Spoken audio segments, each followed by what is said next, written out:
Day 71, or March the 12th. Homemade Religion. Our thought today is rooted in Judges chapter 17, verse 5. Now this man Micah had a shrine, and he made an ephod and some household gods, and installed one of his sons as his priest. First, the big picture surrounding this verse. The final chapters of the book of Judges are not specifically about judges at all. It tells us a lot about a man called Micah who was not a judge and who lived in the middle of Israel. As he lived and worshipped in the days when the judges ruled, there was no temple for national sacrifice and worship. The temple, of course, was built after the period of judges, when kings ruled the land. And now, our action step for today. Micah, in the book of Judges, would have slotted into 21st century life very easily indeed. He knew what he believed, he built his own religion and worshipped at home.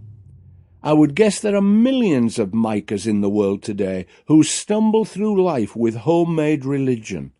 I'm sure you know folk who drift from church to church looking for one that suits them exactly and doesn't have any of the hassles we all get if we are members of an active fellowship.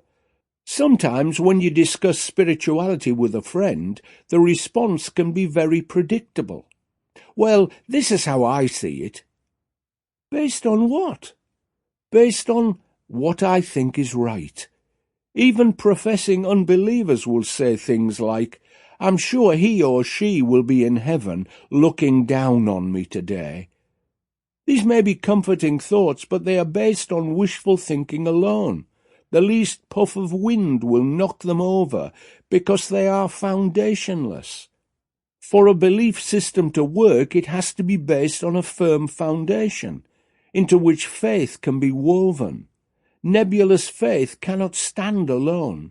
Be sure that your faith is based on sure and steadfast biblical principles, and it will enrich you daily.